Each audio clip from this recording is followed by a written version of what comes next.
all those rock and roll weirdos, the people that used to make life so much fun, sex and drugs and rock and roll. It'd be nice to, hang on. This looks interesting. 1, 2, 3, 4. Rock and roll weirdos, rock and roll weirdos, rock and roll weirdos.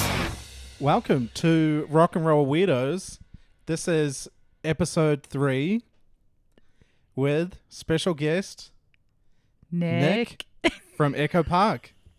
Nick, hey there, come and call her. Coming in from Auckland, New Zealand. The other side of the world. Literally. Oh. The man himself.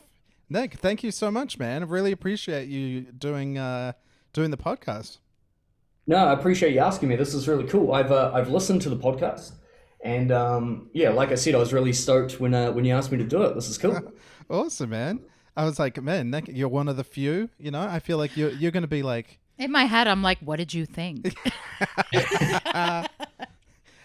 I feel like I was like, this is very cool. I'm flying the flag down under. Oh, sweet. Thanks, Yes. man. We really appreciate it. We love that.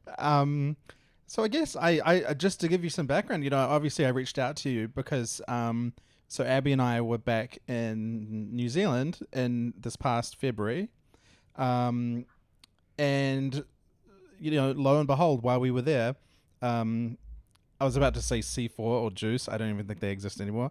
You know, we turned on the music channel and it was Ekko Park with False Embrace.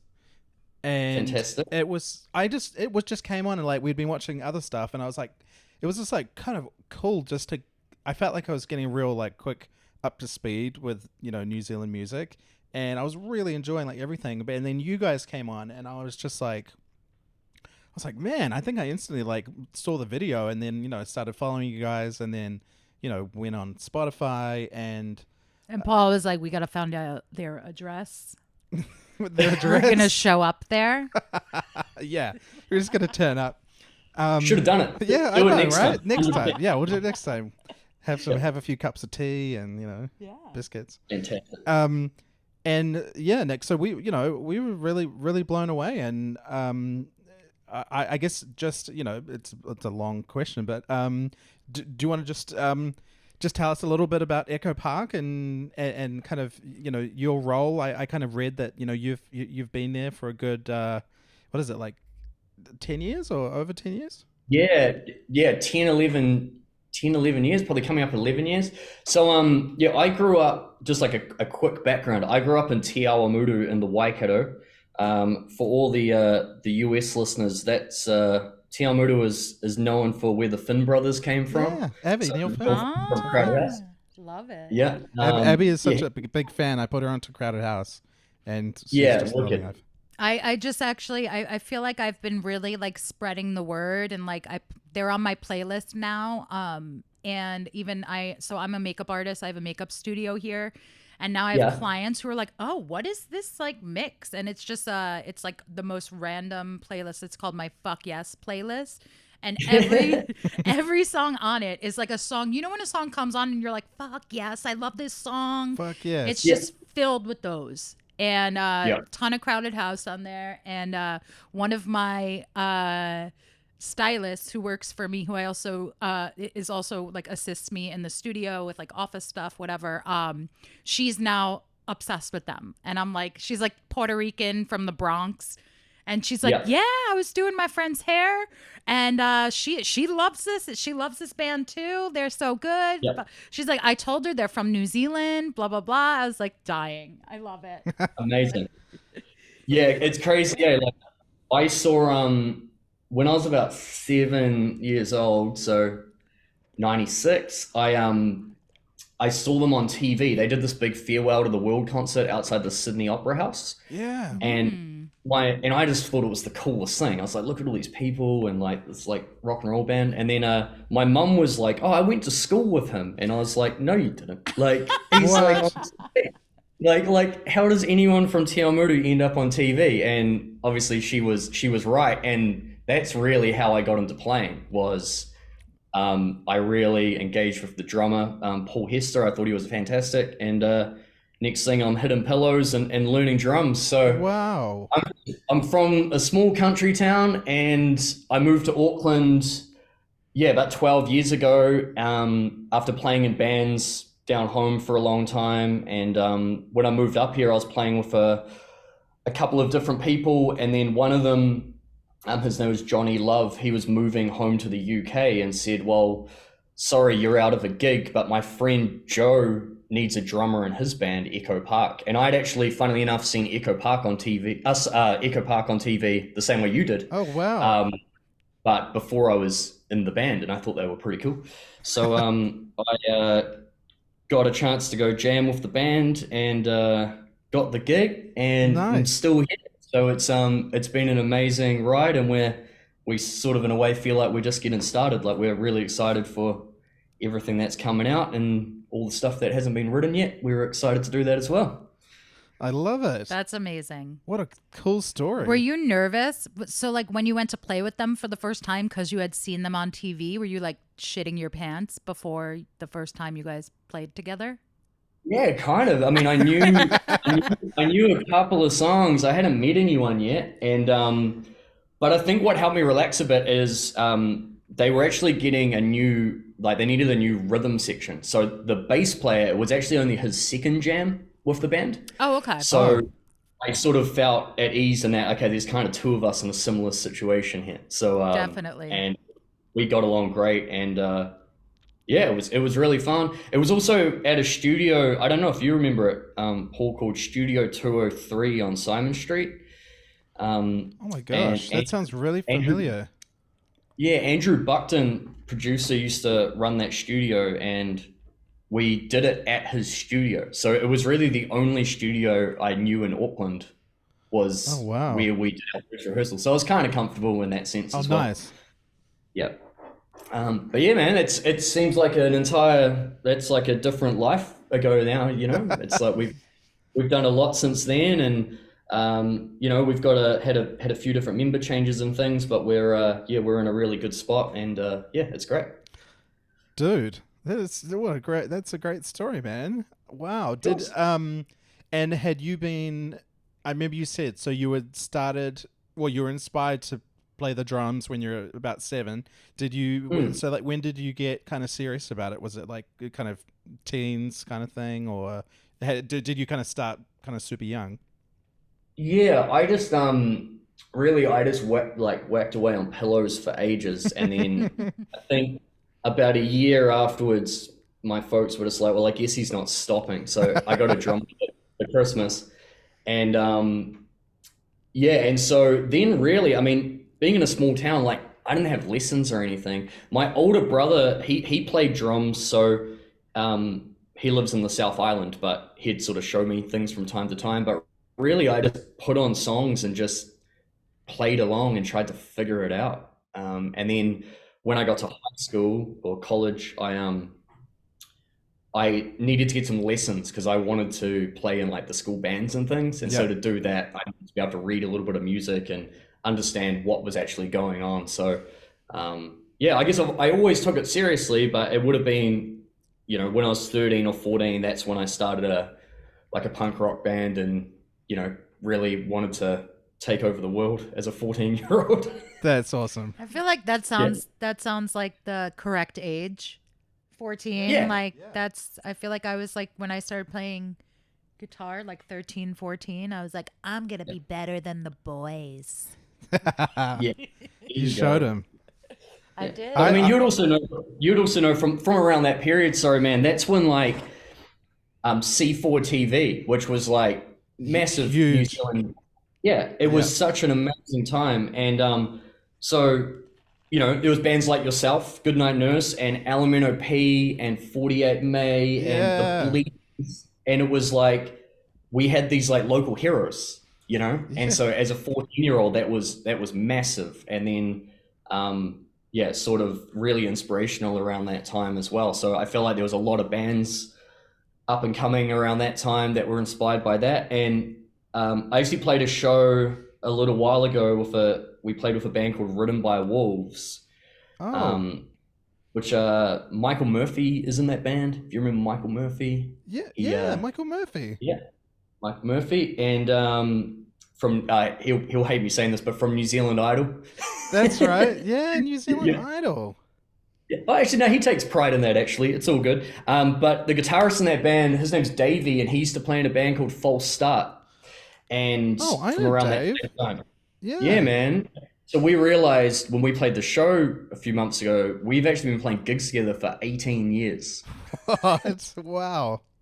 but in different bands. So it's really cool that from that age and from that time in New Zealand music sparked like a lot of musicians who still play together, you know? It's really cool. That is awesome. And I feel like you really summed it up. Like I remember that. Yeah, I remember that time with like C4 and like Juice TV and it was such a cool time. And I feel like, sorry, not to just put the spotlight on me for a sec, but I felt like there was just this electricity throughout the New Zealand music scene. And it was just like, I just remember it was just like, I've told Abby this, and from looking at it from an American kind of perspective, they don't really have, hopefully these programs are still available in New Zealand, but they don't have anything like that in America. But I was telling Abby, like with Goodnight Nurse, like the way we got, the way we kind of really got started was getting a recording grant from like New Zealand On Air, and they give you $5,000. You record a single, and then you can apply for the and this is more me explaining to Abby, not you, just so you're probably like, I know this, but like and then you could then, so just say then you finally have a radio quality song you can submit to radio, and then you could get a $5,000 like video grant, saying, having said that, it's probably not a ton of money for a music video, but like you could really seek out directors, and there was always people that I'll make it work for $5,000, like That's more than I ever had in budget for a video. So. And just to Abby, because to reference that with America, I mean, that was one, and I feel like that gave us such a boost, and I feel like the other bands that we were with were getting the same thing, and it was this amazing way to just kind of be elevated through big time, through with funding, because we were all broke. I mean, we didn't have any money, like we just like, the Food Town coupons, like we were just like kind of bones of your ass kind of thing.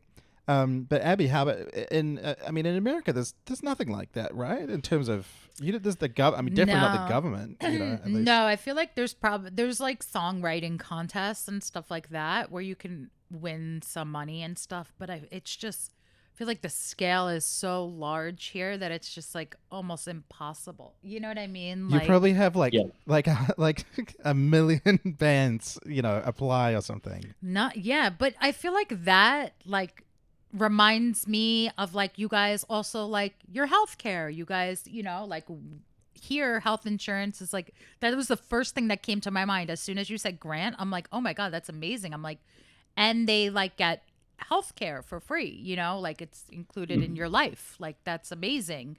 We don't have that.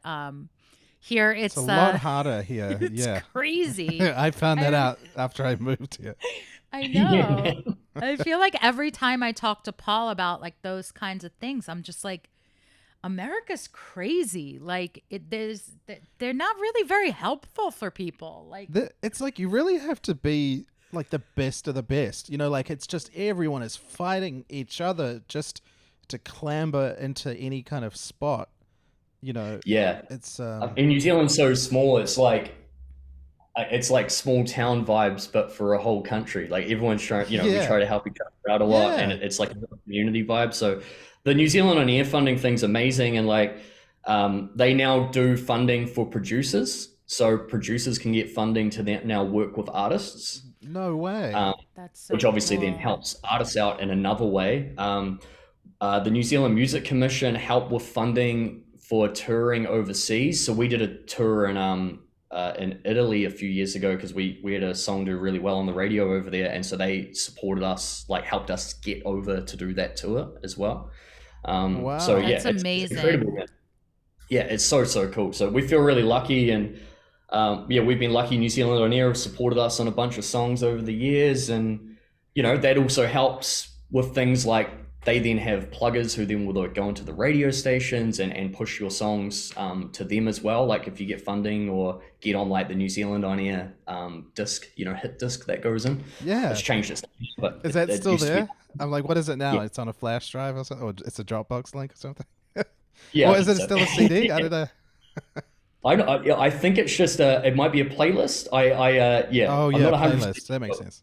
Yeah. So or it gets sent out to Something the like stations. that. So Oh wow. yeah, I'm grateful to be on it. Yeah, man. Dude, So no, it's awesome. So we feel very lucky, man. It's great. this is educational. It is. It reminds me of like I feel like how it like the old days used to be here. Like when you mentioned the like pluggers for radio, like that used to be a thing. I feel like that's now. I feel like just the labels kind of run radio, and it's like the same. At least like mainstream radio, it's like the same like 20 songs just being played over and over. Yeah. So We have, I mean, just on that, I mean, similar sort of conversation is Mm-hmm. a lot of the radio stations will have New Zealand segments. So they'll be like, you might get your song on like the Kiwi track of the week type thing. And then that's they'll like, so you- cool. and you get like a little introduction beforehand. So you can be like, hey, this is Nick from Ekko Park and check out our new song. And they play it. And then, if it goes all right, you get playlisted after that. But yeah, they're always doing what they can to give Kiwi artists a good boost, which is great. That's amazing. That's so really cool. man. I remember we had. Well, I thought I read that. Nick, did it go away? Like, wasn't it like Kiwi FM?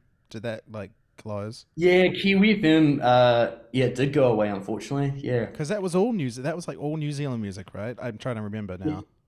Yeah, it's just 100% Kiwi Yeah, music. it was like Abby. It was like a radio station. It was just all New Zealand music. It was like amazing.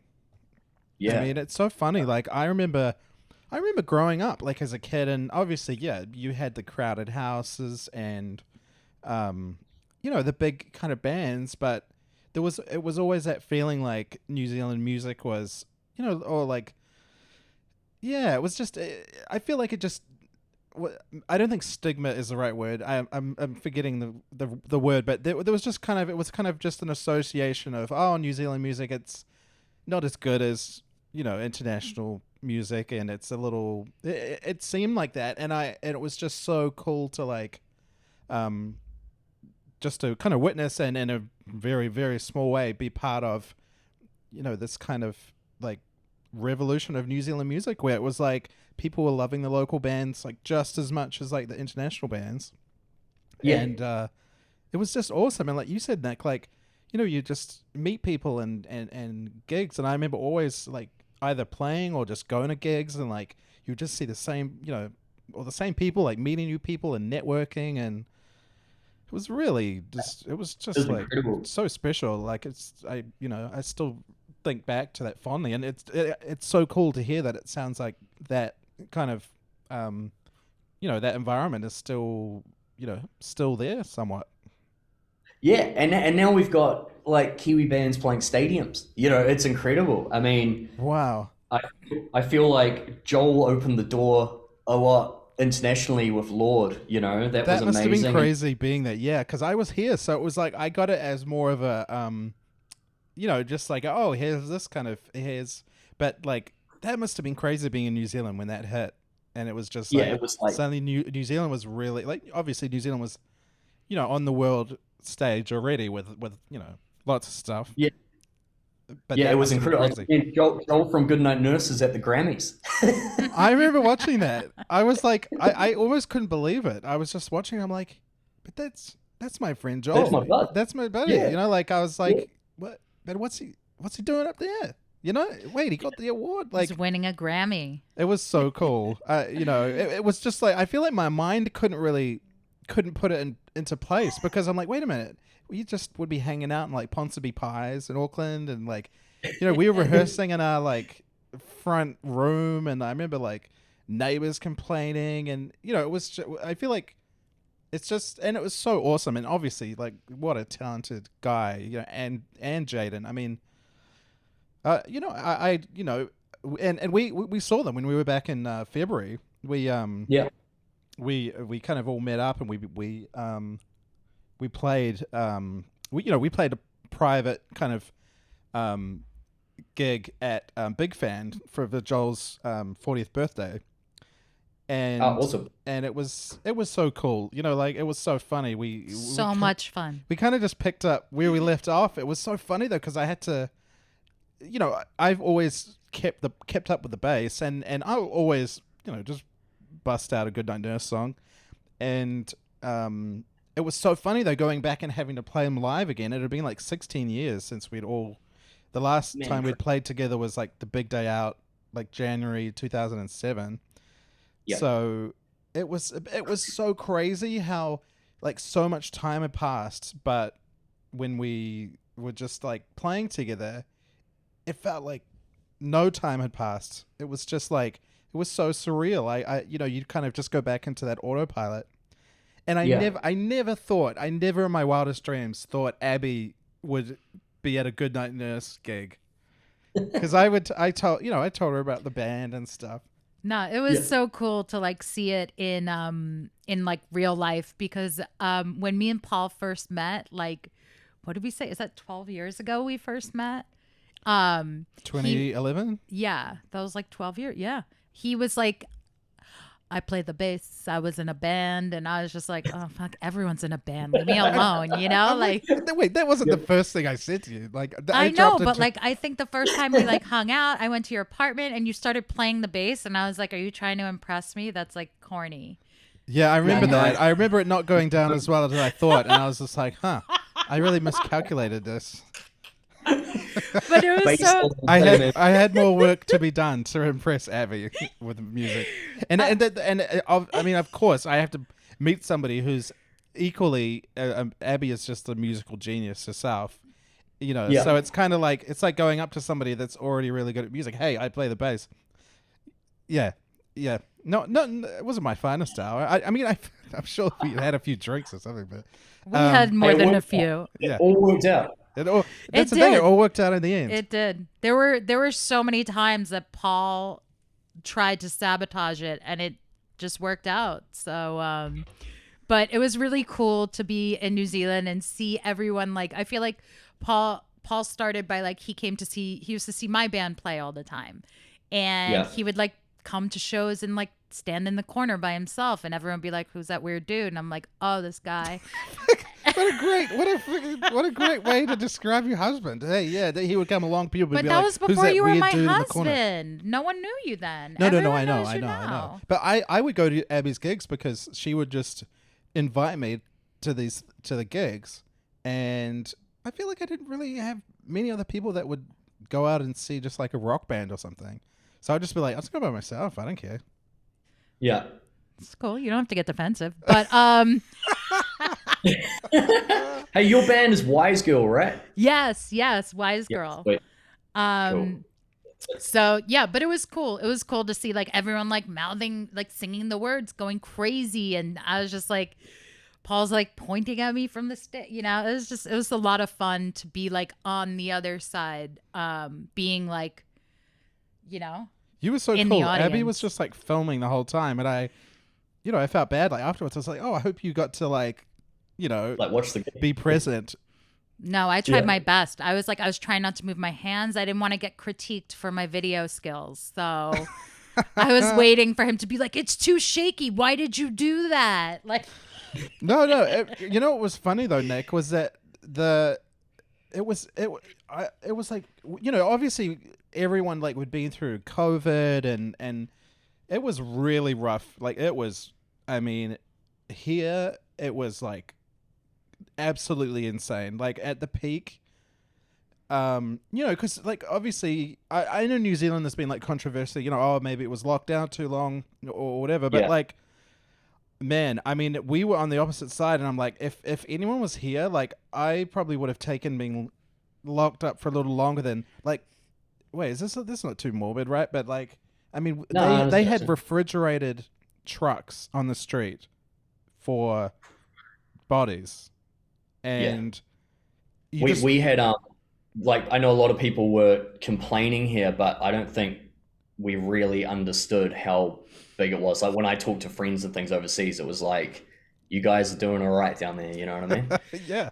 That's so funny. I feel like one of your friends who would like complain. I'm like, dude, we were like literally locked down on and off for like a year and a half. Like, and then we'd have like other waves, and even like, what did we got it for the first time. We got COVID for the first time last November. And it was still like it would come in waves, and just like one of Paul's friends would just like forever be complaining. He's like, "Oh, gotta stay home, can't go to the gym." Like, and we're just like, this is crazy. Like I can't even like work for. I didn't work for a year. It was crazy. I mean, And there was someone at my work that died.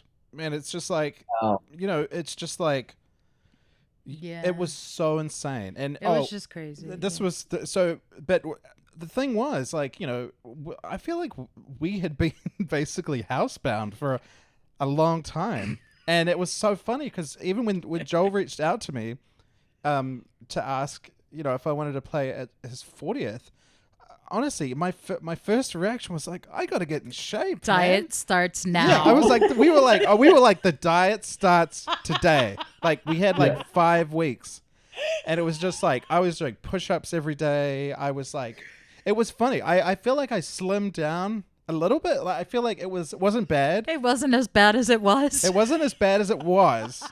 But I felt like when I was looking back at Abby's videos that she took, and it was on this like really like unflattering kind of angle, I was just looking at myself and I was thinking, I was like comparing myself to like us in our heyday, and I was just like, oh my God, Paul, what the hell? You've let yourself go. What the like?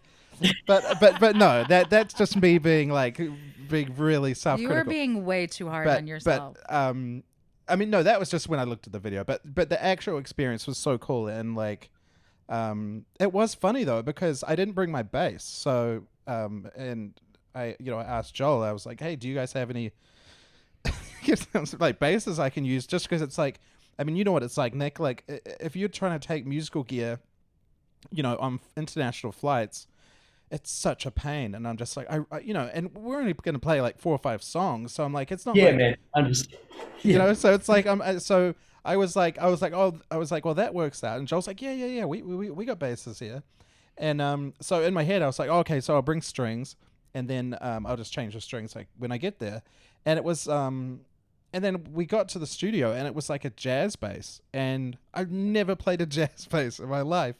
Like, I always play a P bass. So I was just like, okay. I was like, I can do this. And then I'm like playing, and I'm like picking like where the pick guard is. Like, I mean, not where the bridge pickup is, because that's normally where I pick. Right.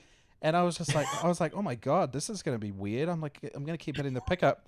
And then we were trying to do our song, and I could not get it. I was trying to do it, and I was just like, it was so hard. Abby, you weren't there. It was the rehearsal the day before, and everybody was mad cool. But I was just like, in my head, I'm like, oh my God, like, do you know what I mean? How am I going to play this? Like, I'm not even used to. I've never played a jazz bass before. But it was, I feel like, Nick, it was like one of those things where it was just like, for some reason, it was all right on the night. Like, as soon as we did it, it was like great. I feel like I just kind of got out of my head a little bit. But it was just that, like, probably if you've played on a different kit, on a different drum kit, or you kind of have your preferred setup, and then when you kind of just on a kind of an alien, kit, you kind of like, it's like you kind of just have to get adjusted. Yeah, big time. I'm real lucky with do a lot of shows with friends in New Zealand where I'm pretty familiar, because it's usually you're sharing a kit, or if you're playing with a bunch of bands. But I've definitely done shows overseas before, playing with other bands who might have like a really big kit, and I'm very much just like a punk rock setup, right? Yeah. 2 times snare kit, 3 cymbals. So when there's like a rack or something with like a bunch of toms, I'm like, what do I do with all this stuff? It's like Stuart Copeland or something. Like, you've got the aerial cymbals. Just give me less stuff, and I'll be right. Yeah. Otherwise, like, my inner metalhead's going to come out, and I don't know how that's going to sound. You're going to start exploring the studio space and just start going on the triangle. No, exactly. Yeah. But, there was definitely like, I mean, COVID. Not to go back on that too much, but it was hard for a lot of people here as well. But we sort of had 2 lockdowns, and the first one, I got real into it, like musically. I like played heaps of guitar. Like I was like, I'm gonna try to get decent at guitar here. Nice. And but same with drums, I was sort of like, what are all the things that I've slacked on or really want to upskill on? And I just spent time on that. Because in that first lockdown, like my main work outside of the band is teaching and running a music school. So we were doing all our lessons on Zoom. But the first lockdown, not everyone was on Zoom yet. You know, it was still Yeah. So I was keeping in shape and I was playing heaps of music. The second lockdown, everyone was on Zoom, which I'm not complaining about because I was able to keep my work going. But yeah, I just found myself sitting in a room all day teaching drums like 10 hours on a screen. So yeah, I remember I actually went to the doctor during that one. I was like, I'm not feeling good. And the guy was like, okay, how much are you exercising a day? I was like, nah, I'm just sitting down. And he was like, okay. He's like, what are you eating every day? And I was like, just whatever I can in my breaks, like, and he was like, okay, can you just go for a walk? Can you just like leave your house? And yeah, and then I was fine. I felt pretty silly, but it was just like, I felt it was really hectic in a different way, And so after the lockdown, I was so glad to get out and see people again and oh my do gosh. work in front of people. That was it. Abby was just because Abby's a makeup artist. For that, we were talking about day jobs before, or no, pre-podcast we were. And Abby is a makeup artist. Abby, like your entire industry was turned upside down. Yeah, I have a team of stylists that work with me. There's about probably 12 to 14 of us, and we specialize in weddings, and cool. All the weddings got canceled. So it was pretty nuts. We just didn't work for at least a year. It was pretty crazy. And it was actually a lot of fun at first because Paul was home with me, but at the time he was working for Saturday Night Live. And oh, no way. Yeah, he was doing IT there for how long were you there? A long time. At SNL? NBC. At NBC, 11 years? Yeah, so that's crazy. What were you doing there, man? Sorry to cut you off. No. So I was doing IT. I was like a technical lead, and I was working for the TV production, IT department, and when I started, I was the TV production IT department at 30 Rock, and 30 Rock, 30 Rockefeller Plaza, where SNL is and NBC and everything. And no, Matt George, we had amazing. He's still there, awesome guy. He was in Connecticut. He did Jerry Springer and Steve Wilco, Maury, and so. But we would do the local shows at 30 Rock. But yeah, towards the end, I was always kind of an all-around kind of person. I was helping out, on the Tonight Show, helping out with SNL. I was always SNL was kind of where I started, and I was always just the backup guy for SNL. And then I did for the last 2.5 years, I was dedicated to Saturday Night Live. So I was working the production schedule, and it was insane. 60-hour weeks. So insane. I wouldn't even see Abby. I never saw each other. Tuesday nights, writers' night, you finish at it could finish at 3, 4 a.m. Yeah. And then you have obviously Saturday, which finishes at 1:30 a.m. So it was a lot, but it was really cool. I mean, it was intense. But I loved the people. It was like a family there, and I already knew everybody so well. So by the time I started my 2.5 year kind of stint, I knew the certain people how to just interact with certain people, and crazy high up people. Just you kind of figure out who wants to chit chat and who doesn't want to chit chat. So you just kind of keep the pleasantries. Hey, just keep it simple. Fix the thing and get the hell out of there before you become in the way. But this ties in back to the COVID discussion. The crazy thing was with Saturday Night Live. So Abby, I was home, March of 2020 was when it started, and SNL was still in the kind of finishing the season, and so they ended abruptly. And then we did it like 3 episodes, I think, was from home. And oh, sorry, that was When did that you season. guys go? When did they send you back? So then we went. So that was the thing, and I think we went back in around, must have been September of 2020. And the crazy thing was, everything else was closed. There was no live music in New York. It was, you just couldn't do it, except for Saturday Night Live, who had clearance from the governor, and they worked with the health well, you had department. like a whole COVID We team had there. an entire floor that looked like some kind of war hospital or something, and Wow. we would get, so every day you would have to get tested, so it's like you come in and you had to wear I had to wear my mask. I couldn't take it off, basically. The only time I was allowed to take it off was if I was eating. And so I would have my mask on for 14 hours a day. And I'm working this crazy 60-hour week schedule. Oh yeah, that's why you grew your hair out, And then I we grew my started hair the out. man bun. Yeah, I had the man bun, and it was amazing because I couldn't wear my mask for that long because it started hurting my ears. And right. and Abby had the idea of I bought this extension. It was like an It goes around your head. It's this elastic band that went along the mask, and then you tied it behind your head, and then Abby would give me a bun, and I would just tie it into it. And it was crazy. Nice. Yeah, and it was I looked like, initially I was like, oh man, I look like Sub-Zero, I was like, this is cool. It's And sick. But people knew it was you. People knew it was you. yeah, yeah, exactly. People, You had your I muscle stood too. out. Yeah. But yeah, so no, it was kind of madness.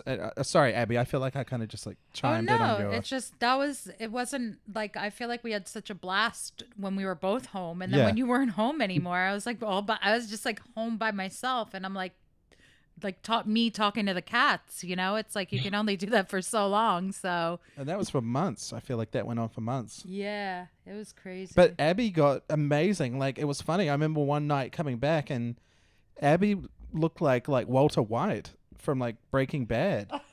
So, and I was cooking meth in our apartment. She was cooking meth in our apartment. No, because Abby's a makeup artist, she had.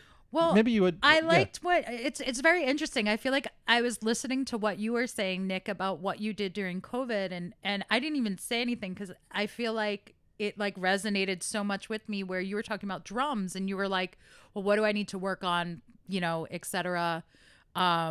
During the first lockdown. But for me, it was fun at first, and then it got boring just having all this downtime. And my job is so social. I'm literally in people's faces, doing their makeup. So I got to the point where I started getting depressed, and I was like, okay, what can I do that I've always wanted to do but I never had the time to do, because now all I've got is time. And mine was I always wanted to start my own beauty brand, like a cruelty-free vegan,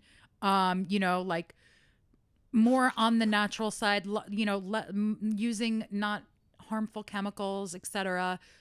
So I bought all these books and started studying formulas and all this stuff, and I started making my own brand of eyeshadows and lip glosses, and I had nothing but time once again, so I got really freaking good at it. I feel like we had a few after the first year of shutdowns. We still had more after that. So yeah, just They kind of eating it up in a positive. You got to do what you wanted to do. And now you're doing what you want to do, right? Well, it's kind of amazing because so I currently run a business which we provide hair and makeup services for weddings, etc. But now it's an extension of the business, starting another business. So now we're really, I've just hired an assistant to help me with the beauty brand. So we're really working on that now. So it's cool. I mean, it's taken so long to trademark everything, and it's crazy. The whole trademark process here is insane. But Right. You know, we will to secure a name. It's like no one can use it, and so here in America, like basically, if someone like if their trademark sounds similar to you, you can just go after someone if you have the money. So like I came up with one name and it was like Alt Beauty because my name is Abby, my middle name is Lauren, my married last name is Tate, so ALT. And we're like alternative weirdos. It worked out perfect. But do you guys have CVS in New Zealand? No, we don't. What's the like comparable We don't really store? have like Pharmacy? we don't really have chain pharmacies that much in New Zealand. Well, not that I remember. Okay, Nick, well, did what you about the I don't- warehouse? You guys have a bunch of warehouses, right? Yeah, like the warehouse or something. Okay, so you have the warehouse. So CVS is. We have the chemist warehouse now. There you go. Oh, Oh, well, so you do. that's the word on the street. Okay, the chemist warehouse. Okay, This so way. so similar to that, CVS here is like a huge pharmacy. They're all over the country, everywhere. They owned the trademark for alternative beauty. And even though mine would be alt and it's Abby Lauren Tate, so I was working with trademark attorneys. They're like, and I'm like, but it's my name. Like, we can prove all that. And the lawyer, this is how fucked up America is. She's like, okay, but do you have the money to go against CVS, who are like a multi-billion-dollar corporation? I'm like, Goliath. I was like, okay, I get it. Okay, we'll change the name. You know, like not even going there. What's the name now? It's just Abby Lauren Makeup now. The same name as my business. So Yeah. yeah, Nice. yeah. So that was easier. Also to trademark, by using a name, you have to have been using the name for at least 5 years. So I have been using the name for my business, anyway. So it ended up working out, but it took a few other tries with other names before I was finally like, all right, guess we're doing this, but it's good. So What cool. happens if you've been using the name for 5 years, but it turns out it's someone else's company? Can you get in trouble for that? If they have the money to come after you, yeah. It's It's all about money real here. intense. Yeah, it's real intense. It's crazy. It's just money. Full on, eh? Yeah, I feel like if you have money, you can. I mean, it's the same thing with like liability insurance here. Like anyone, they could like, pretend to trip in your like, say you have a hair salon or something, and then like come and sue you. You know what I mean? Like it's just take everything really- you Sounds have. intense. Yeah, I feel like Nick, they mean business here. Like it's like, yeah, you hear about that, you're like, damn, man. It's like, geez, these guys need to relax. Like it's just like Yeah, people don't everything fuck is around about here. money and how much money you have and how to, you know what I mean? It's like But if you have the enough easiest money. way to get it. Yeah, it was Yeah. a bit of a culture shock for me. Yeah, just seeing how the things operate here, and I'm like, it definitely made me be like, man, I took a lot of stuff for granted in New Zealand because I feel like here sometimes it can be a little bit like the school of hard knocks. Like you just like I feel like I'm always impressed, like Abby and like her friends and everything. Everybody just is like hustling, like. Everybody hustles. Like, I mean that in like, But I feel like I grew up in here. a good way, in a positive way. But that's Yeah. so like I grew up here. That's like the norm. That's like all I've ever seen. Like all I've known. Like my dad. You've met yeah. and my brother. They're like such. I feel like my brother was like a natural born hustler from when we were like children. He would buy like a bag of chips or like a Snapple. And then he would find the company's information and write them a letter that he found a bug in it. And they would send him free coupons. So he would do this to all these different companies. And then he would get all these free coupons and he would always have like snacks. And we were kids. We were like, I must have been like 7 years old. So he was probably 8, 9. He was 10, It's like, and I was like, how do you have all these snacks that like this is crazy? And he was just like hustling from the age of 10. That's so good. He could have opened Well, his it- own snack stand and been like, okay, That's it. roll up. Yep. That's brilliant. I love that. I did have these were my notes that I scribbled today just when I was like, oh, let me just write down a couple of good points. So I just wanted to point Good out. prep. So Good. so Ekko, so obviously Nick from Ekko Park, and you have Joe is the Mhm. singer guitarist. Yeah. and Jesse is the lead guitarist. Yep. And that was really cool. I actually watched some of Jesse was on a podcast. It was with what was it? Sorry, Written by Wolves.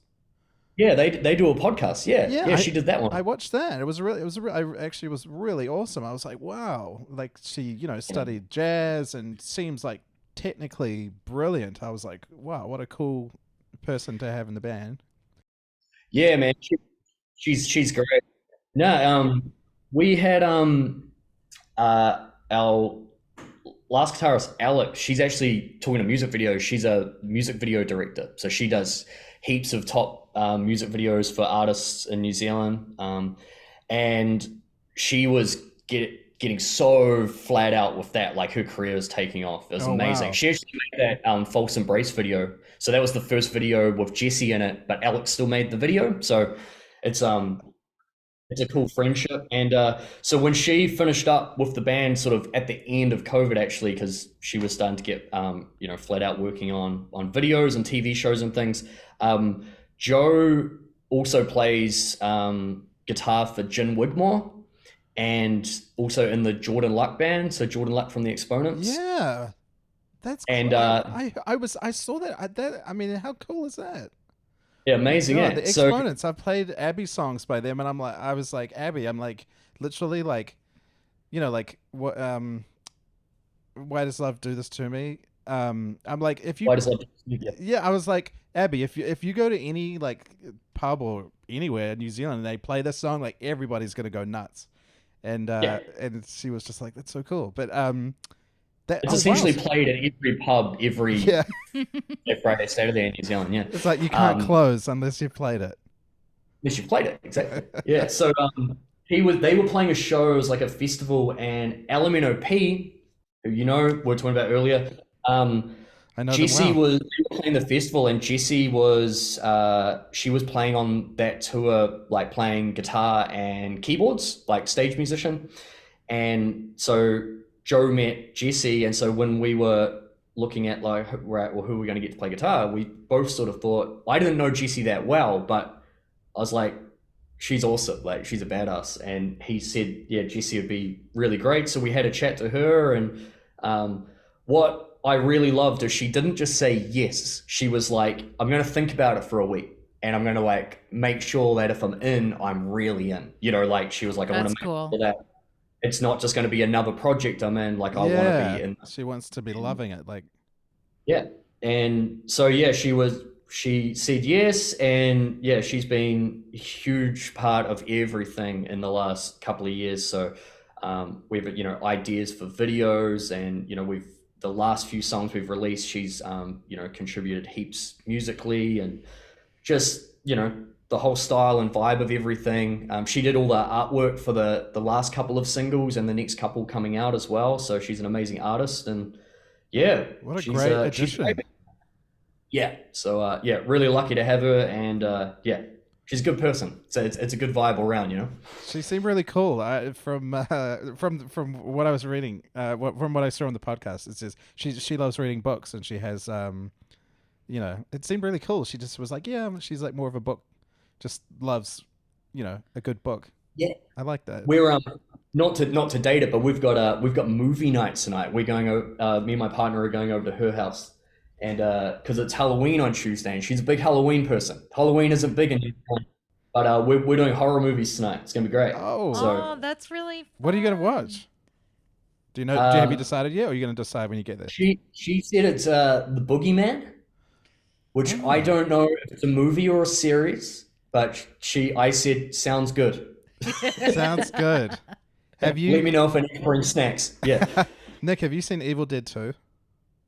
No, I haven't, but it's on the list. I really want to. It's one of my favorite. I love watching that around Halloween.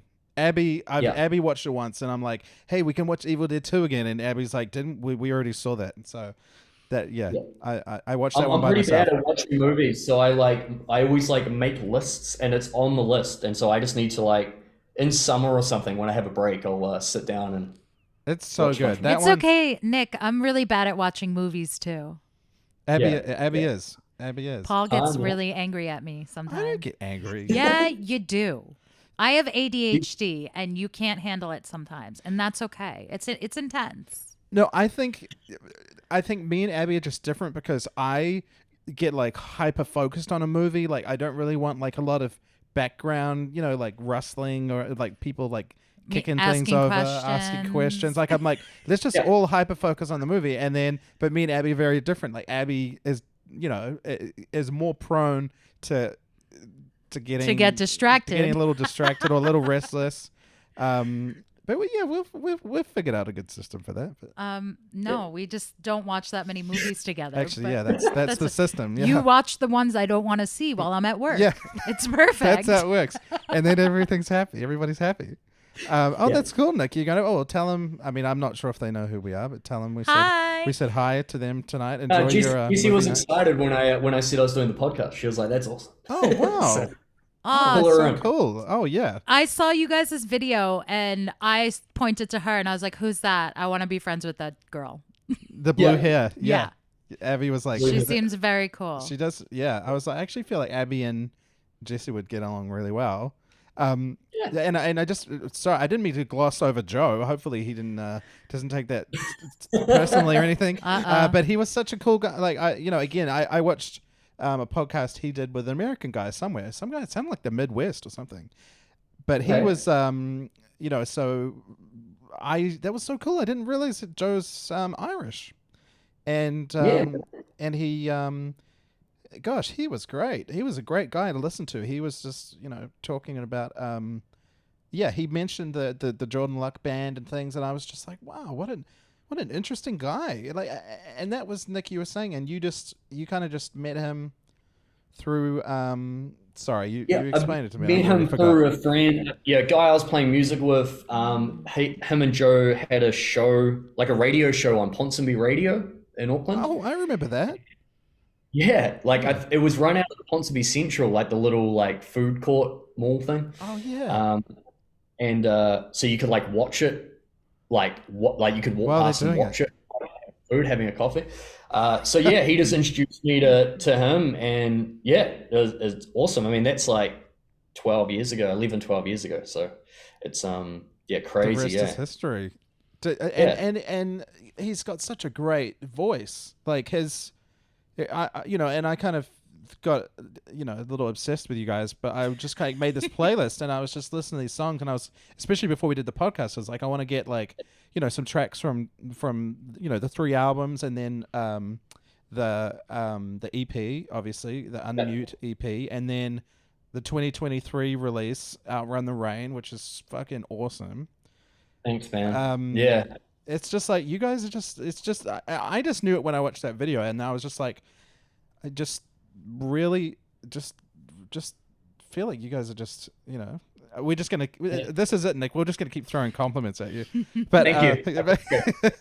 But it's so great. Like, and Joe, I just feel like he's just got such a cool look, and, his singing and stuff. Were you kind of blown away, like, when you guys first started, coming up with the Ekko Park material, like just to hear him, and like, man, this guy's me and him lock in real well with songwriting. So a lot of for the last few years, it's really been he'll come up with an idea, and I mean his melodies are so strong. He'll like send me like a voice memo, and it's just like chords and a melody, and it's like, dude, that's a song. Like, that's great. So then usually me and him get together and try to piece together like a structure or something, so that when we go into rehearsal, we've sort of got something that can be presented. So it's not like it's sort of, we can already jam on it straight away, and then everyone contributes from there. But yeah, I mean, we've got a song coming out soon where he sent through a recording, and essentially it was like, that doesn't need anything else, it just needs to be. We kind of recorded it live with him just doing like a one taker, and then thought, okay, well, we'll see, maybe we could add some percussion or something to it, but it was like, nah, that's good. Yeah, the sound's definitely developed over the years. In the last sort of 2-3 years, there's definitely been more of a punk element to everything. The songs have all gotten shorter. we can play a few more songs in a 40-minute set. But we pack a lot into those 2.5 minutes, you know. There's always some odd changes, and but we love catchy songs, you know, fun guitar lines, you know, loud drums, all that good stuff. So no, it's a good system we've got, and you know, we're just always trying to you know, get better and develop every time we're writing new music, and yeah, get in the studio, and then that's a good excuse to go play some shows. That's it. Are you guys coming to the States anytime soon? I'll say yes, because then we have to make it happen. We would love to. Yeah. I've actually personally never been to the States. I know Joe loves New York. He's got some friends there, and yeah, we would love to come over. Eh? We played Ireland a couple of times. Like we've got over there, which is really cool because that's like playing hometown shows with Joe is pretty incredible. And then like been to Australia and Italy, and we played a gig in London once. So we'd love to do the States. Eh? It's just it's like a lot of international, like that's like a lot of international gigs. That's it's like cool, so impressive. I just went on a trip to Europe. My brother got married in Germany, and it was my first like big overseas trip not playing a gig. So I've been really lucky. And for 10 years, I've got to do so much travel playing drums. You're it's like, pretty cool. You're like, where's all my gear? Yeah. Yeah. It was weird, but then like, it was kind of awesome because I was like, I don't have a schedule any of these days. Yeah, like for once, I can just go wandering around. Yeah, but I got robbed into playing drums at the wedding, so I still played a gig. You had to get it in. I totally forgot to mention Brian. Brian, you're the bass player. Yeah, man. So Brian, he was in a band you might remember called Dead Flowers back in the day. Dead Flowers. That sounds so familiar. Yeah, sort of 90s, early 2000s. They did a lot of really cool stuff, and he was the front man in that band. And he also plays. So he was the singer, guitar player, and he also plays in the Jordan Luck band as well. So we've sort of got like a big musical family, you know, between everyone's projects and bands. That's so cool. It's like you guys, and that's probably so when the other guys are doing the Jordan Luck project, does that give you time? Do you have you got anything else kind of going on the side, or do you kind of focus on we wanted to talk about the music academy? That's like my other thing. So essentially, I always say everyone else is like got another band. I just have a business that I run, but it's still in music. Jessie actually does a lot of teaching as well. She teaches at the Auckland University, teaching guitar and has a lot of students. But yeah, I've been teaching drums for about 8 years or so, and I was working at a music academy in Auckland, and they were looking to expand that site because it started with no students and ended up with 500 students coming in for lessons each week. And I'd been there for a few years, so me and my boss, who's now my business partner, we set up a second school together. So we have a school right in the middle of Auckland, like we're on Kaiba Pass. For you might know. Yep. So we're there, and we essentially do like after school music lessons, but also do like band programs and recording. Like we do songwriting programs, and we put out an album every year with all the students' songs on it. And we do like community choirs, and we do heaps of stuff. It's really really cool. Cool. Yeah, it's really cool. It's really rewarding. It's a pretty full on venture, but I've learned about time management very well.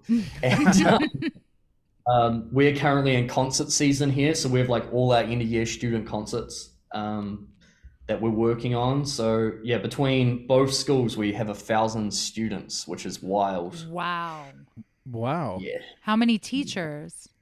We've got 25, and all of them are like working musicians. So we have like, really awesome teachers here who, are solo artists or play in bands and are like actively out playing gigs and touring which is really cool for the students as well because they like Definitely, yes. see their teachers on the TV or hear them on the radio. Like we try to make a good community here, and everyone, sessions for everyone, and works with, all the teachers I work together as well. So it's really cool. We're just trying to create a good community vibe and, help get the next generation of musicians ready to go. Gosh, I love it. We need to clone you guys. That is so cool. And then bring your clones over here, or they can stay there and you guys can come here, or whatever. Because we need more of that. No. That is really impressive, man. Yeah, thanks. No, it's really fun. So Ekko Park's just done a bunch of shows. So I've gone from playing drums and having a good time to now organizing kids and teenagers to play shows and have a good time. So it's all good. Dude, and That's amazing. you reminded me of something we mentioned in the pre-podcast chat. Now, was it this? Who produced? Was it the second and third album, or was it the first and second album? Greg Haver, Mr. Greg Haver. He did. So the first album was with Andrew Buckton, and we did that at his studio. Studio 203 and at York Street, which is no longer there, unfortunately. Oh man! But ever since then, we worked with Greg Haver on a single, and it worked so well that we've actually done every release with him since. So for about 8 or 9 years, we've worked with Greg on everything we've recorded. That's awesome. Yeah. That's like our Fasulo. Yeah. Did you hear the Chris Fasulo episode, Nick? The last one? Yeah, man. Sorry, I'm putting you on the spot. No, I really did. Yeah. So Chris, I feel like for Abby as well is kind of almost like was Abby's Greg Haver for Wise Girl. Chris, was, but he was also in the band. But he was also in the band. But equally, talented. I feel like once you find, when you find a producer that like brings out the best in you and like brings out all the things that like you never would have thought, it's like that kind of like almost like completes everything. I feel like anytime you work with someone else, it's just not the same. Right. We've built such a great relationship in the studio. For me, he's a drummer, so that's his primary instrument. So we get along really well. I mean, he can give me shit about stuff. But I also have a lot of confidence in, his ideas. And if he does give me direction or tells me to be better, like I don't get offended by it. I'm just like if Greg's telling me something, I know it's something that I need to be doing. Because we're very much on the same page and know where we want the songs to go. So I love working with him. And he's just he's a real like calming presence in the studio. Like his whole goal is he just wants to get the best performance out of everyone. So I remember the first time we recorded with him, we were like, what gear do we need to like get or bring? And he's like, just bring your gear. And because we were used to like, going into a studio and trying out a bunch of different amps and stuff. He's like, you should sound like you, bring your stuff. I love that. So that was really cool. Yeah. And I mean, we experiment with pedals and chaining amps together and stuff like that. But at the end of the day, it's like he knows if he can get our sound, the idea is it sounds like us playing in a room, so. That's it. And I don't know if wait, what am I saying? I haven't mentioned anything, but so I don't know if you knew, but so with Goodnight Nurse, as originally before I was talking about those grants, so we got a recording grant, the $5,000 recording grant, and it was Joel and Jaden would know. I honestly can't quite remember how it worked out, but Greg Haver produced the single for Loner. Yeah, which was so cool, man. Yeah, which was our first. Loner was our first proper single. We did Same Old Story before that, which we recorded in Wellington, and it was kind of. I think we were still kind of getting. Kind of just learning, kind of figuring out what we were doing. So when we worked with Greg, it was it was just so awesome. It was my first experience being in a proper studio. It might have been York Street. I honestly can't remember. I think it was. And he was just so cool. It's like, I mean, I'm trying to think back now. It's 20, can you believe it? 20 years ago. But Crazy, yeah. he was so cool and so funny. The one thing that stands out, and I feel like it kind of ties in with what he said to you about, just bring your gear, bring what you guys like play. I remember it was funny because I was recording, and so we plugged in the bass. It was kind of amazing. We didn't even. I really loved the bass sound that he got for Loner, because and it was DI'd. So I literally just plugged that into the mixing desk. That I didn't have an amp or anything, and he kind of just he put this effect on it, and it sounded so good. I mean, every time I hear that, I'm just like, man, I really love how the bass sounds on that. And but he was so funny. I went up and I was probably a little nervous as well, and I think I remember talking to him, and I was sitting down. With the bass, because all the other recordings I've been sitting down, and he was just so funny. He was like Paul. He's like, what is this? Is this like Sting's like next single or something? Like, are you gonna stand up, man? Are you gonna get into it? Like. And it was just so cool. I remember at the time, like, it just totally cracked me up. The whole Sting thing just made me laugh. And then I remember being like, I was like, yeah, you're right. And it is funny because I'm so used to playing standing up. Sometimes, I mean, obviously, if I'm sitting down, I have more reach on the fretboard, like, the kind of finger per fret. I feel like when I'm standing up, I can't, my little finger, it's a little harder to kind of stretch it out. But so I kind of stood up and recorded it standing up, and I feel like it just kind of gave it a little bit of like attitude, or there's just something about it. And I remember, then when we kind of got the finished one, I just listened to it. I was like, God, that sounds fucking awesome. Yeah, it's so cool, man. And he would have, because he's from Wales, he would have just moved to New Zealand around there. I remember, because that was the whole thing at the time, and they were saying, oh, this is this is Greg Haver, and they were talking about the work that he had done with like the Manic Street Preachers. And I remember, the Manic Street Preachers from the 90s, and I was like, wow, this guy did like the Manic Street Preachers. And so cool.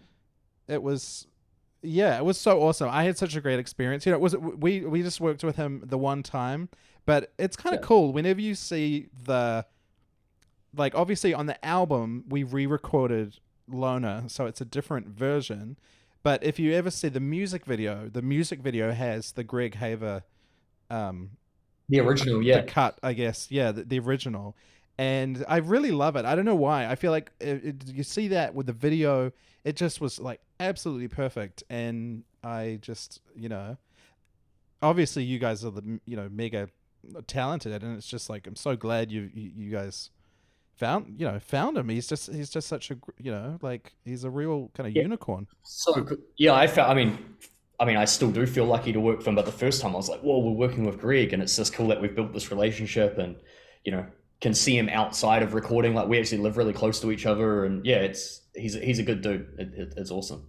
Who did you do the album with? Who recorded that? Produced that? So that was Hook from 48. Oh yeah, sorry, Captain. That's Hook. right. Sorry, we did discuss that. Dudley Studios in Hamilton. Yeah. So that was it. So we did it at Dudley Studios. And you were saying, did you record something there? Yeah, so I played in a band back in the day called Equinox. That was like my high school band. And we did our first album, well, actually our only album, but our first like proper recording. We did the drums at Dudley Studios. And because that was like we being from the Waikato region, that it was in Hamilton, and we had a studio in Hamilton, and we did it with Hook, which was super cool. And then we went to Auckland and we recorded at Chaz from the band The Rebels house. Yeah, we did some stuff there too.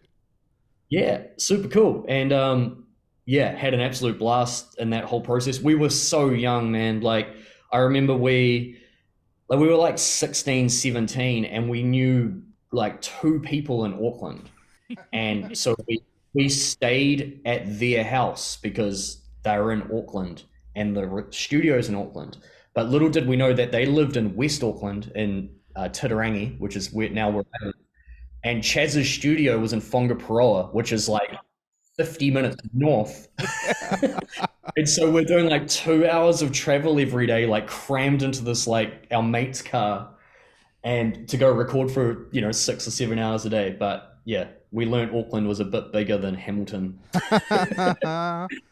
point. But that was a really great time. That was, around that same time we were speaking about earlier, and still friends with those guys. One of the guitarists in that band's my best buddy, and I was speaking about other music stuff before. Like me and him still play a little bit of music together, and he plays in a band in Auckland as well. So yeah, it's that same sort of thing of, still a lot of friends from back in that time that are still actively playing, and we're still gigging together and things like that.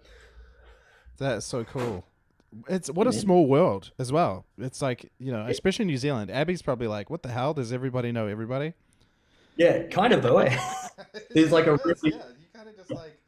But I feel like it's not that different than like here, like New York. Like, you know what I mean? That's true, yeah. It's like, I feel like if you... Oh, I'm not talking in the mic close enough. Yeah, I feel like it's not that different than like here, like the city. I mean, we're a city. Well, so is Auckland. Auckland, New Zealand is okay. I'm gonna stop. No. You good? No, you're good. No, you're doing great. Yeah. No, it's just like it. I feel like here, like New York, everyone thinks like the city, it's so big and everything, but it's like not that. And big. I'm like, what am I talking about? Abby knows everybody here. We would go so many places, just like bars or just, gigs and things like that. Abby's always bumping into someone. I'm like, do you know everybody? Like everywhere? Like, I thought it was supposed to be New York. I don't know everyone in New Zealand. What's that? I don't know everyone in New Zealand. Yeah. I only know like a couple people besides you. That's, yeah. It's crazy, right? I guess that's how it works. I find it's like there's like little pockets here, right? So it's like there's a lot of people in like the reggae like community who would all know each other. I wouldn't necessarily know all them, but once a year we might know each other at a festival. But sort of like the rock community is very like tight knit, and do a lot of gigs together and hang out together outside of shows, and yeah, it's a lot of people who have been around for a long time now. And now there's like, I mean, through like the music school, I'm like now seeing some of our students who are like 17, 18, and now they're in a new scene, which are playing at Big Fan a lot, Joel's place. It's like, that's now creating a whole new scene of bands that are playing every week, and it's super cool. I mean, how cool is that? When we were there, I was so impressed. I was just like, it's almost like one of those things. You're like, man, if only we had this, when we were starting out. Like, what a cool place to just go and like play your first gig. And we were hiring community halls, right? Yeah, right, community halls. I remember like back in the day, like we would just play people's like 21st birthdays in like West Auckland. Like we were just like, out in the field, and they're just like, oh, all the cars are parked or something, and it's like, oh, here's the stage, and you're like, okay, like, it was like, yeah, it was funny. Like, I will say that we were like fortunate because there were places like Papa Jack's, Voodoo Lounge, and there was I think the Masonic and Devonport, and Devonport, and King's Arms. King's Arms, and I remember the studio, and like, so I feel like it's kind of awesome that like Big Fan is kind of open when it did, because I mean obviously I'm not I don't quite know the ins and outs there, but it does sound like a lot of live music venues unfortunately have probably found it hard to kind of stay afloat. Yeah, totally. It's it did come at a right time, and it's the right size venue as well for upcoming bands. It's really cool. Yeah, it's like 200 or something, right? I think that's what they said. We're really keen to play a show there. I think it would just be epic. Oh my it'll God, be so much fun. You guys got to do it. Yeah. Yeah, man. I'll put in a good word for you. Thanks, mate. I appreciate that. It's a very popular place. That's so cool. Yeah, we loved it when we were there, when we were there. It was, yeah, it was funny. You know what I found, Nick, was that, and I didn't know if it was just Big Fan, but like, I feel like people's like technology seems to have like improved, and I feel like, I almost had a little bit of an old school mentality. Like when I went there, I was kind of just expecting us all to, bring amps and everything, and I used to have like a freaking Ampeg. It's still in Auckland. My friends got it, but an Ampeg SVT2 like all tube, 300-watt head. I had an Ampeg like 4x10 cab, and that thing was like a monster. Yeah, that's so cool, man. And I thought that was the one I recorded the album with at Dudley Studios. I would like bring it down there every time we would record, and then bring it back. But I couldn't believe when I went to Big Fan, like,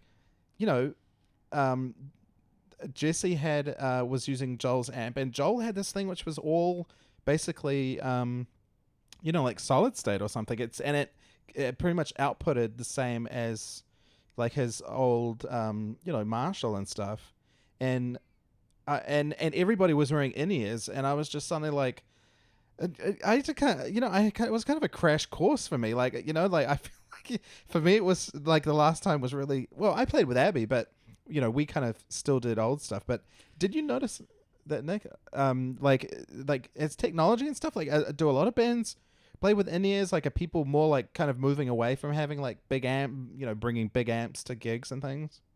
Yeah, a lot of bands are. I mean, I think we're very old school in the sense that like we're going to plug into our amps and we're going to use fallbacks on stage, and we're going to turn. I love that. That's what I love. I love that too. Yeah, we did use in-ears for a little bit, like not all of us, but Joe and I used in-ears for a few years, and we loved it. We felt it really, like we really locked in, and it really helped us become a really tight live band. But we did a couple of shows where it was like quick changeovers, and we just weren't really in a position to like bring our in-ear system, and we played them, and I was like, man, that was so much fun. It was just like loud, and there was less admin. Yeah. and we felt like we still really locked in, and everything was feeling good. So we haven't actually used them since. And we've had the same sound guy for like since the band started. So he just all of a sudden just dialed us up some awesome stage mixes, and it's the same every night. We can obviously change, but it's we've got a good team around us, and but there's definitely a lot of bands now are using in-ears and clicks and backing tracks, which is cool because for some bands that's their thing, and maybe they need that. But for us, we're very much like, nah, just old school rock and roll mentality, plug in and go. Yeah. Love it. Yeah. Dial our sounds. Abby, you're on board with that, right? Like, I feel like Wise Girl was always... Are you kidding? Yeah, I have no patience for technology. Yeah. Like to learn. If I had tracks and a click, I'd just be stressing out the whole gig. Yeah. I'd be like what happens? Like I mean, it's amazing when you go to like a big show, and like I was watching some footage the other day of a Blink-182 show, and they're obviously playing with clicks and tracks because they're not even counting each other in. It's just like it's dark, and then it's just like boom, they're off. Yeah, and all the pyros synced up. So I mean, for something at that level, they probably need that because it's at the show, right? But yeah, we're in the spot where we can just plug in and go for it. So I mean, look, I've got nothing against help some bands do it. It's whatever's going to work best on the night and make for the best show. Totally agree. Yeah, That's each it. to their own. Yeah, each to their own. What's your flavor? Dying. Well, Nick, how are you doing on time? Because we obviously we know you got your movie night and stuff. No, I'm good, man. It's 1:30 in the afternoon. Oh yeah. I keep forgetting. Wait, Nick, I have a question for you about Paul in New Zealand, because I feel like I never really I don't know. I never got to meet Paul's dad, and he was a pretty badass music journalist, and I've seen like videos and like interviews and all these things, and I'm just so curious, was Paul like known for that as well? Were you like I feel like that's not a question for you though. That's like a question for another person. I'm going to come in and go, sorry, Paul, who's your dad? Oh my God, that's amazing. His dad, I probably know who it is. I just might not do the reference that it's your dad. Dylan Tate. So okay, no way. So there's like the Tate Music Prize.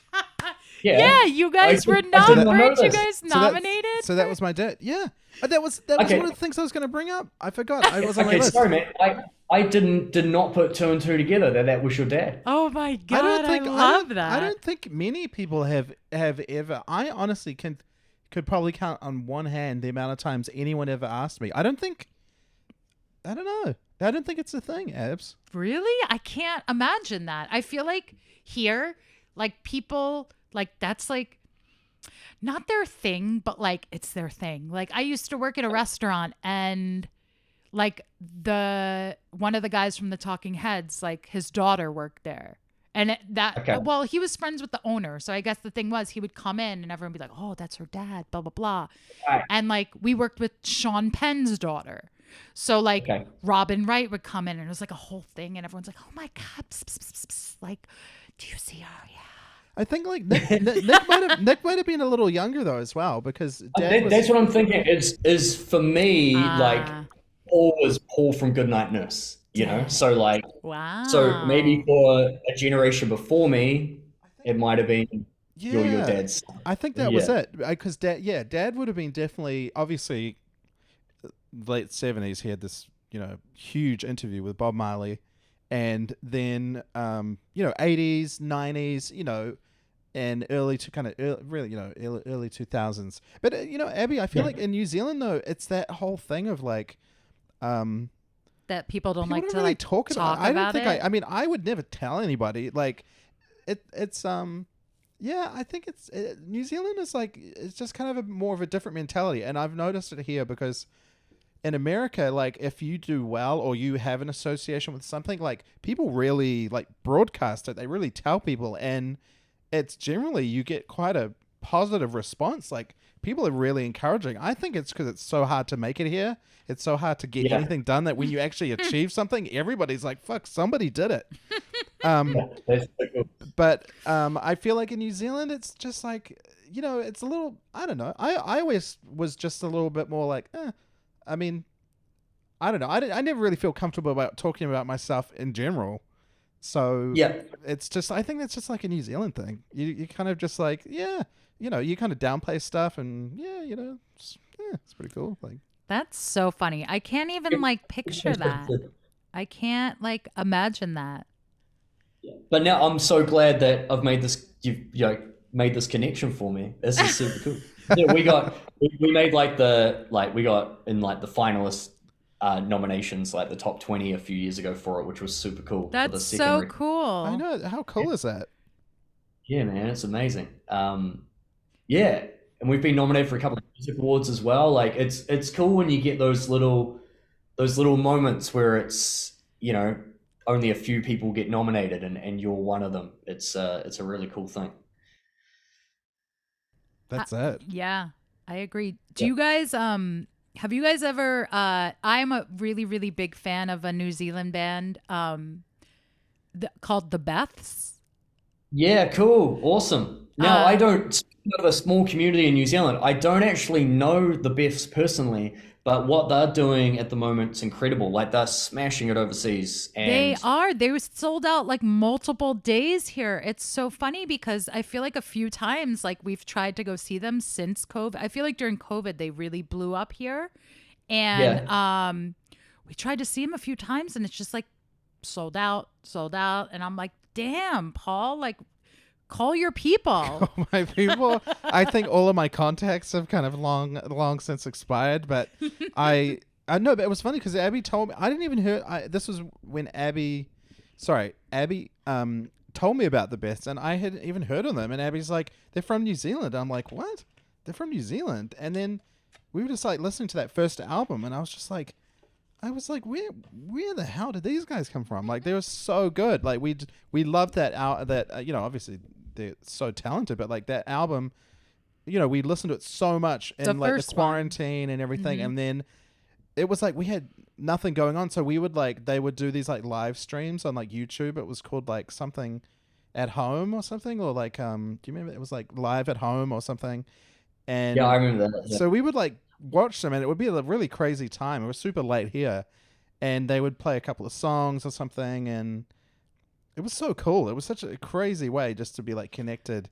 I feel like it also partially like got us through it. Just it really did. That album really got me through. Like it would just kind of, I felt like it was kind of inspiring and just like, and it kind of made me really proud as well, just to be like, this is like another freaking awesome New Zealand band. Like, I've told a lot of people at work about them and be like, oh, you got to hear these guys. Like they're just like, yeah.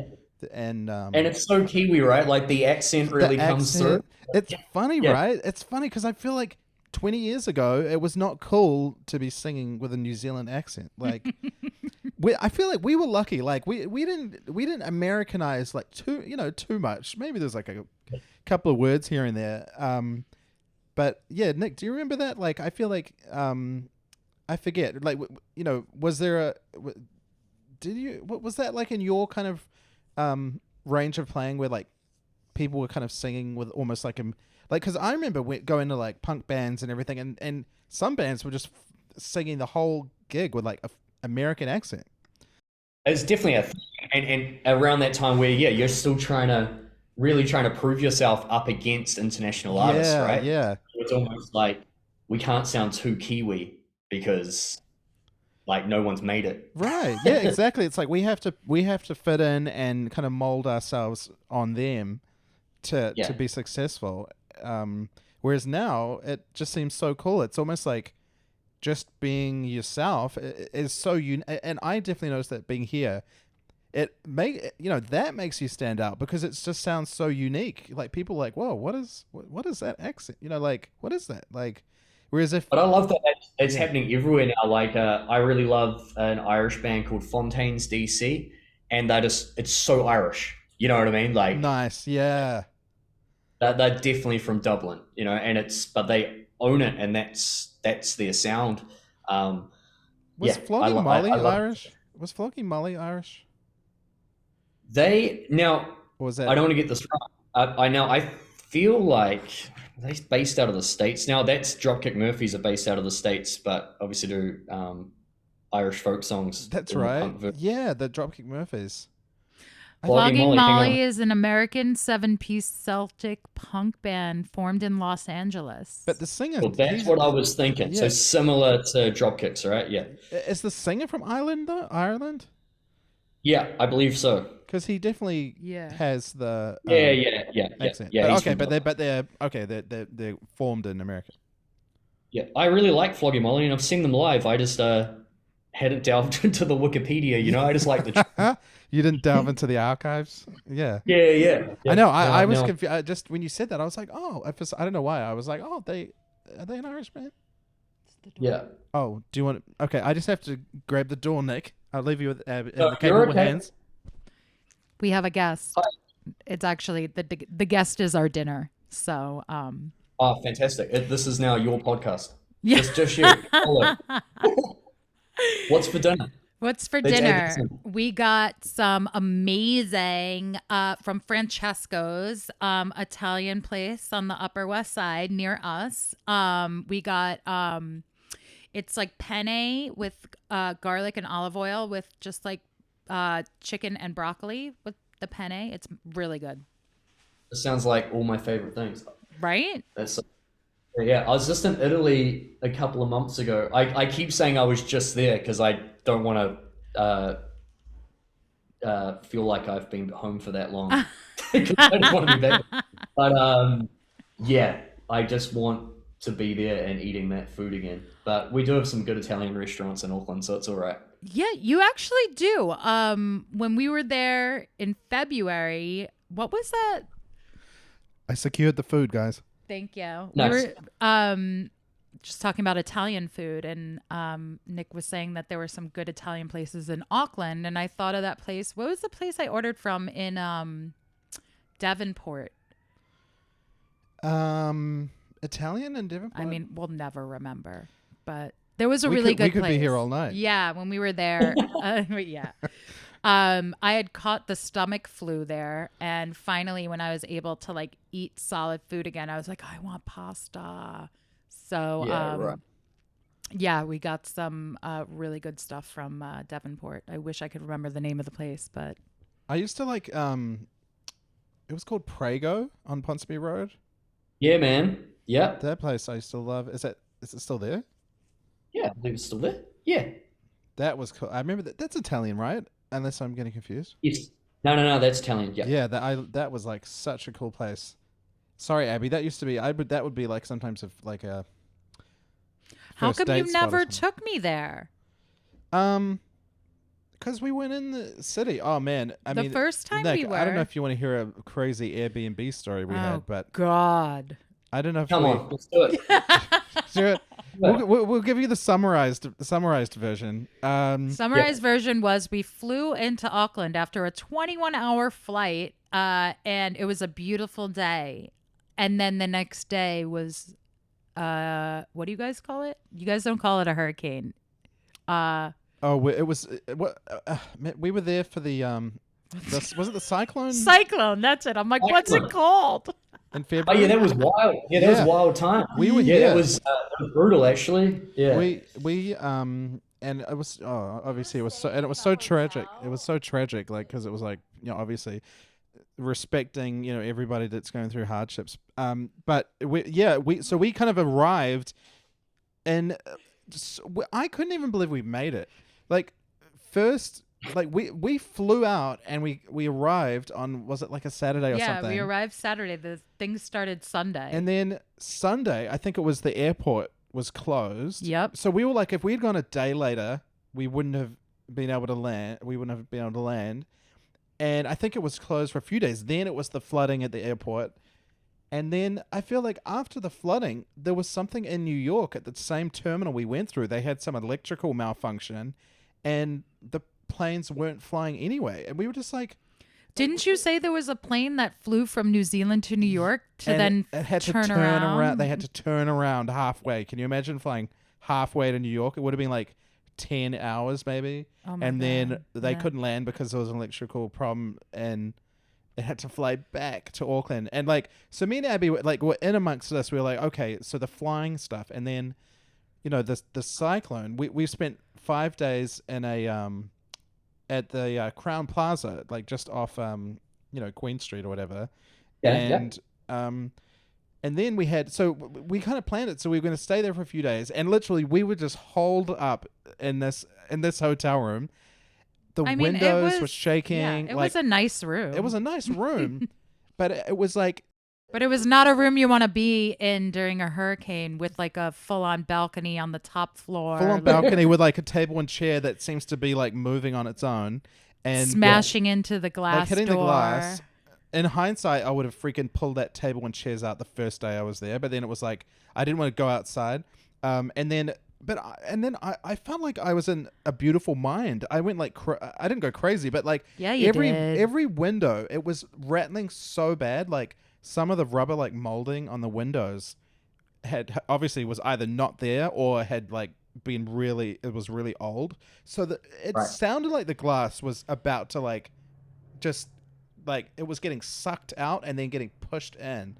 And It was like rattling. I was just like, this is going to smash. So I took a photo actually. I should have to post it or something. Mind you, it was like 3 a.m. 3 a.m. and I'm like using like my jandals and everything. The and I'm hotel like putting slippers. hotel slippers, putting them in between the glass and I actually did an amazing job. I made every single pane of glass like stable. I'm like, you're welcome, Crown Plaza, and then so then that kind of we got through the end of that. And we're like, oh, okay, now it's time to go to the Airbnb. This was after the hurricane, cyclone, and things had calmed down, right? So we got there. Yeah. We got there, and It was a shithole. It was a total shithole. It Mind looked nothing like we the photos. We booked this so this is our first like real vacation since COVID. And so I was like, we've been working so hard. I'm like, I'm getting us a like really nice Airbnb, like spent like It was in Parnell. it was in Parnell. It was like I think it was like 800 or 900 a night American. And we booked it for was it 7 nights? 8 nights? Yeah, it was a week, I think. Yeah, it was 7 nights or 8 nights, whatever. And it had a pool. And we were so excited. I'm like, oh my God, we're just going to chill by the pool. It's going to be amazing. It was not amazing, my friend. Dude, like the first thing I remember was we walked through the gate and there was like this guy greeted us, like the house manager or whatever. And he was like, can you please, like every time you go through the gate, hold it really slow and clip it in to the, like, lock it because the neighbors complain or something. We're like, So okay. it was a townhouse that was attached to another house, which that was not in the description as well. Right. So like even when you go inside, It said like be quiet walking up and down the stairs, because the neighbors all complain. It just was this whole thing about like, fuck man, are we paying this much money for the neighbors? Like just to walk up and down the stairs? And it was like literally. it was filled with flies. It was like sticky, gross. The people before must have had, you know what I mean? They were It must have there been during someone's the 21st birthday or something. It was they were like, there during the oh yeah, the cyclone. the cyclone. So they probably were all going crazy being stuck in this house, and they broke toilets. There was like It was so bad. Like it was just one of those places you go in there and you're instantly like, I would rather be somewhere else. Like, that sucks. And for that amount of money, that's it was ridiculous. insane. And it was so, and can you believe it? Like this, and the day we went in there, and that was the night that we were having, the Good Night Nurse we were having rehearsal. And I was so not, and I felt like we'd just been through this thing at the Crown Plaza, which was kind of frightening. And then now we were at this Airbnb, which we hated. And then I had to go to rehearsal, and be all like, hey, like, how's it going? And I just was not in that state of mind. I'm like, oh my God, we got to get out of here. we left the next day. We left the next day. Thank God. I love my cousins because they live in Devonport and they were actually in Canada. And they had already said to us that we could stay there. We're like, no, we want to just have our own thing and everything. And then I just had to reach out to them. I was like, I'm so sorry to ask you this, but like, this Airbnb is so bad. Like we have to get out. Like, do you mind? Like, could we stay? You offered, like, could we stay at the house in Devonport? They were so lovely, just like so sweet. And then we went to we stayed in Devonport, and it was just awesome. Like, It was so much it was a fun. real house. It reminded me of the house I grew up in, and it was like a villa. And I was just, it was so, everything about it was kind of magic. I felt like from that point. You kind of feel like you're on holiday when you're over there. It's a good spot. Yeah. Oh, I love Devonport. It was so nice. And but Abby was, I kind of just had to explain to Abby because like we've been to a billion Airbnbs here, and I don't know if we just picked a bad one or, Abby was just not used to it. She's like, this, you couldn't get away with it. Like I think it was just, I guess these. Yeah, you just got a bad one. Yeah, we just got a bad one. It's just the worst. Like if you're doing internationally, like next time I'd be like, you know what? I think we'll just stay in the hotel the whole time. Like Definitely, but they were also horrible. Like Oh, the the people people who sucked. owned it, the management company. Like I had gotten into a car accident literally like days before we were gonna leave.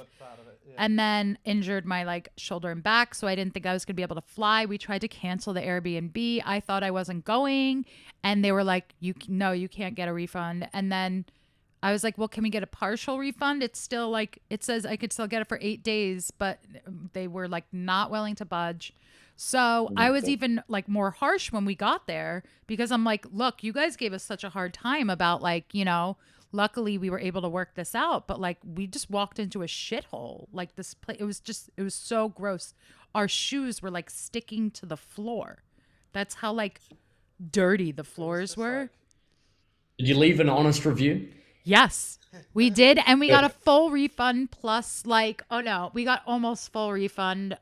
Plus they gave us like a $1,200 credit. So we went away this summer and rented a house, near, upstate New York by us. So That's cool. yeah, It worked out. Yeah. It did work out. But yeah, Paul has always been really like kind of I feel like you've been really like questioning Airbnbs, and now ever since that I feel like it's not going to be the same now, like renting an Airbnb. I feel like you're very like just cautious. I guess it's just like hit or miss. I guess the difference is it's like if you're in your own city Well, or that's whatever, yeah. it's it sucks. Continent. Like, it's not a big deal. If you're But I on your feel own like- continent. Yeah, when you've traveled and you've done all this other stuff and then it doesn't work out, you're kind of like, man, I am fucked. Like Yeah. So, but I mean, look, it all came out in the wash. No, the But- best was when they sent these like cleaning people in the next day. Oh, Because I was like, and and like like, the next day, all these people turned up. They didn't even tell where us. were they the day before? They turned up Why with didn't like they? all these mops and everything, and they were almost like making out like we were making a big deal out of it. Like we were like, and one of the guys, I was talking to one of the guys. He like knew the band. He was like, That was the that was guy, the- the like handyman dude. handyman, and Because there were no paper towels, and I think I told them that you were in the band Goodnight to Nurse. drop it in, and then he I was dropped it in, and then the guy got us paper like, the towels. guy was like, "What?" He's like, "I know what," Yeah. and then he was like, and then he You know who kinda, yeah. he hooked Nice. us Do you up. know who this guy is? Yeah. Do you know this? I totally pulled And- that. And then, but I remember the next day though, we were about to leave because we were just like, let's get out of here. And these people turn up with the mops, and I felt like this girl was like giving me some attitude. She's like, "Oh, so what's wrong with it?" and everything. And that's right. She said to me, she's like, she was like, I mean, there's nothing. Wait, what did I say again? She was like, "Oh, is there nothing like we can do to like resolve it?" And You said too oh, little, yeah. too late. I put my sunglasses on. Too little, too late, and then just walked out.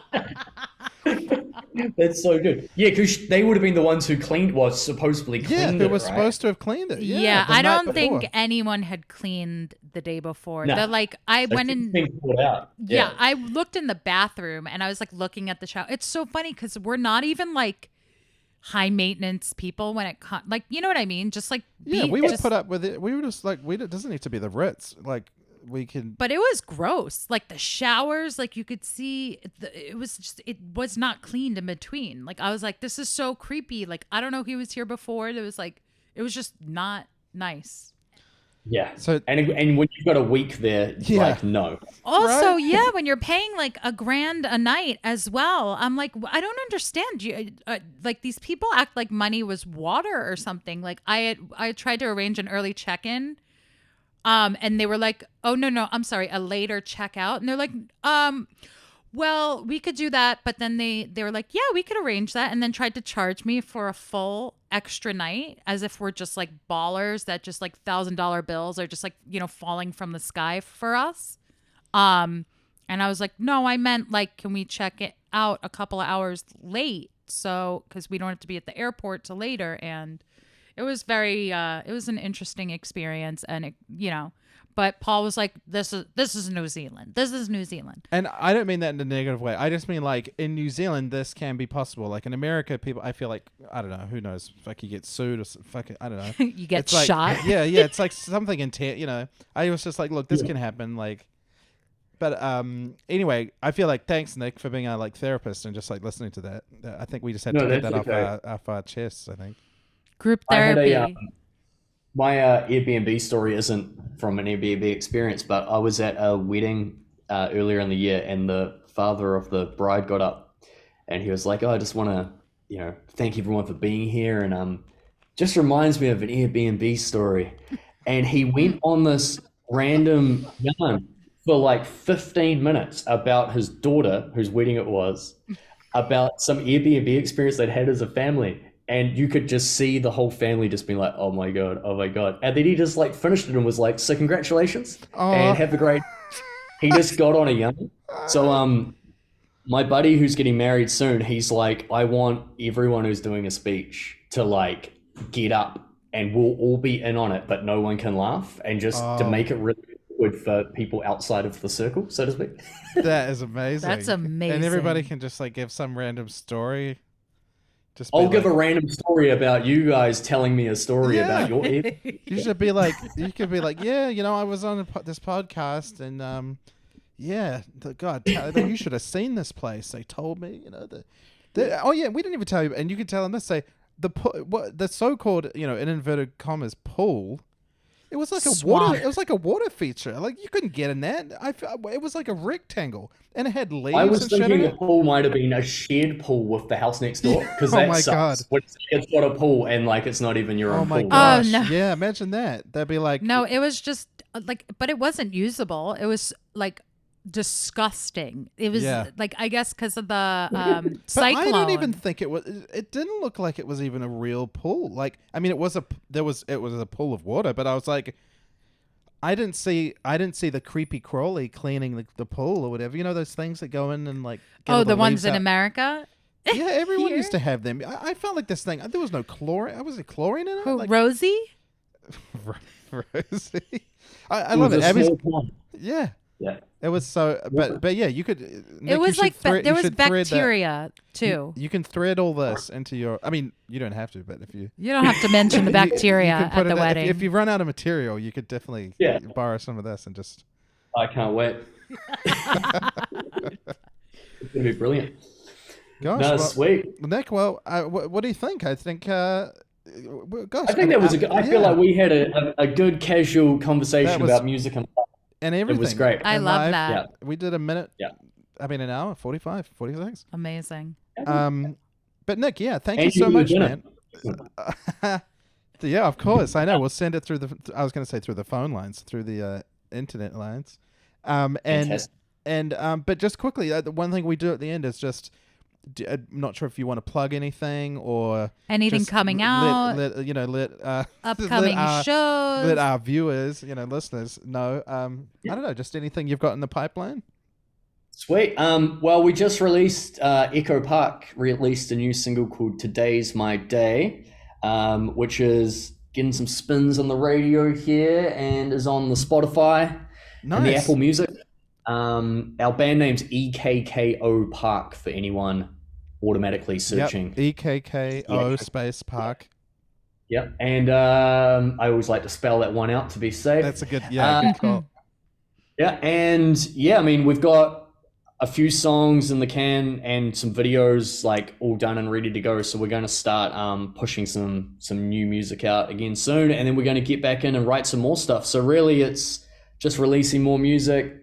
Got some shows happening in the new year, and yeah, for now it's just gearing up for the next phase. So getting back into the writing room. But Dude. check us out on the socials and the Spotify. Yeah. Easy. Dude, it's so exciting. I feel like we're living vicariously through you guys, so keep us up to Hey, date. if I can make you feel like you're at home here, it's all good. Yeah, man. Happy with that. No, 100%. Thank you so much, Nick. Thank you was- so No, much. thank you. So Thanks cool. for talking, and hopefully to see you guys down here at some point. Exactly. Or we'll see Definitely. you guys. Or if when you guys Joe's are hanging out here- with his mates here. Exactly. And if you guys ever need help, if you guys do make it here and you need help, booking some shows or whatever, feel free to reach out. We're happy to connect you with, Amazing. some venues here. Abby knows, venues. Okay, new. I don't know who's still working in that world now. I mean, well, some. I know some, but it's like I feel like that's such a constantly moving world. Like people who are like bookers, all of that. I feel like since COVID, it's like no one's the same. But I do have some people I know who are definitely still there. So That is more people than I know, so I appreciate Right? it. We Thank can, you very much. Abby can unlock the social pipeline. So Yes. we'll keep we'll keep our ears to the grindstone. Thank you, Yeah. Nick. thank you so much Thank for you. your Nice time. talking to you guys. Yeah, well, hopefully we'll talk to you again soon. Yeah. Cheers, Abe. I'll talk to you in a bit. Thanks, man. Take care. Bye. Thanks. I'm waving off camera. See you. Likewise. We are too. Bye. Bye. See you guys.